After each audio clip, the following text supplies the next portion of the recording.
Alhamdulillahi Rabbil Alamin, wassalatu wassalamu ala nabiyina Muhammad wa ala alihi wa ashabihi ajma'in. Кейбір туғандар сұрап қалышат, көкірек қысылып кейде бір иш қылайын десең желкең тартпайды, ушундай бір жалқоолук келип, адам көңүлү түшүп, ушундай абалдар болот. Алла сактасын. Ушундай жалқоолуктан, көкүрөктүн кысылуусунан кандай бир чыгуу жолдору бар? Ушулга алымдардын берген багыттары бар.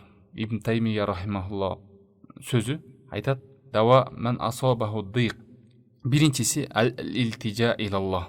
Аллага жалынып жалбаруу, Аллага кайрылуу. Тугандар, дайым бассак турсак Аллахты эстеп, зикир кылып, Аллага дайым кайрылуу. Проблеманы бир нерсени башка нерседен чечүү эмес, бүт чечүүчү нерсе Аллах Таалам. Жакшылык келсе дагы Алланын буйругу менен, жамандык келсе дагы Алланын уруксаты менен келет дегендей. Ушундай көкүрөктү, жүрөктү, адам ой гамын бардыгын Аллах Тааламга байлоо. Биз адамзат ушундай экенбиз, бир нерседен корккондо адам кача турган болсок, биз Аллахтан корксок, кайра Аллахка бет алат экенбиз. Ушун ал-илтижа илаллах, Аллахка кайрылалы. Бардык нерседе тугандар. Экинчи нерсе ва даваму тадарру ва дуа. Дайым дуа кылды, дуада жүрөйлү. Намаздын артында, түндө, тахажжудда, орозодо, оозу ачарда, бүт мүмкүнчүлөрдө эгер биз дуа кылбасак, Алла Таалам ачууланат экен. Дуа бул момундун куралы, тугандар. Себеби шайтан деген ушундай адамга кайгы салып, алсыраткызы келет. Шайтандын куралдарынын бири ушул, адамга кайгы салып, алсыратат. Биз дуа менен өзүбүздүн чебибизди бекемдейбиз. Үчүнчүсү ва ан ятаалламал ад'иял ма'сура. Пайгамбар саллаллаху алейхи ва салламдан келген дуаларды үйрөнүшүбүз керек. Адам кайгы башына түшкөндө келген дуалар бар, жалкоолуктан сактана турган дуалар бар, пайгамбар саллаллаху алейхи ва салламдан келген. Суннадагы келген дуалар, тугандар. Жанагындай негизсиз нерселер эмес. Эч кандай бирөө баланча айтып койду, тигинчи айтып койду тур. Муну айтсаң 41 жолу айтсаң мындай экен, аны мындай. Андай эмес. Негизди суннада келген, хадистерде келген дуаларды айтуу. Анан ошол эле учурда ошо дуа кабыл боло турган учурларда дуа кылуу. Булар эскерип кетет. Мисалы, түндүн акыркы бөлүгүндө дуа кылуу, азан менен икоманын ортосунда, мисалы, мечитке бардыңыз, азан айтылды, анан ошо азандан нары комат айтканча убакыт бар да 5-10 мүнөт. Ошол кезде бош отурбай, телефон менен чукулап, алек болбостон дуа кылып, Аллах Тааламдан.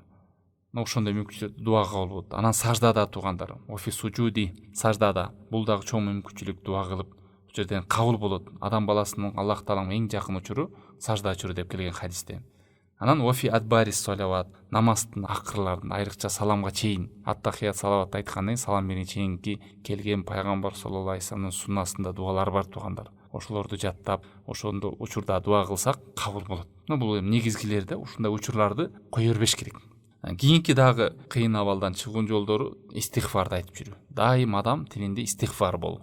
Аллах Таалам кечир, астагфирулла, астагфирулла баса турса, астагфирулла, Аллахтан кечирим сурап. Пайгамбар саллаллаху алейхи ва саллям бир күндө 100дөн ашык истигфар кылчу экен.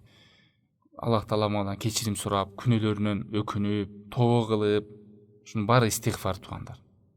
Андан кийин ар бир, мисалы, үйгө киргендеги дуа, бешинчиси бул үйдө киргенде, үйдөн чыккандагы дуа, уктаар алдындагы дуа, машинага отурган кезде, бүт ушундай адкарларды, келген суннадагыларды жаттап алуу, тугандар. Себеби булардын бардыгына эгер айтпасак, бизде шайтан азгырып, чебибизди кулатып, жүрөккө кайгы салып, ар кандай жаман нерселерге бурууга жеңил болуп калат ага. Андан кийинки дагы 6-чысы парс намаздарга бекем болуу, парс амалдарга бекем болуу. Ичиндагы, сыртындагы. Ичин деген сөз намазды эң негизи окуп койдум деп элестен, ошонун ичиндеги окуп атканда ошого маани берип, ой жүгүртүп, тадаббур менен акыл калчап жөн эле эмес да, окуп койду эле эмес. Анан өзүнүн убагында окуп, ошол парс амалдарга бекем болсок, бул дагы чоң мүмкүнчүлүк болот. Себеби парс амалдар Алла Тааламдын буйругу. Адам баласы бул буйруктарды аткарса, калган напилдерди аткаруу, сүннөттөрдү аткаруу андан да жеңил болот.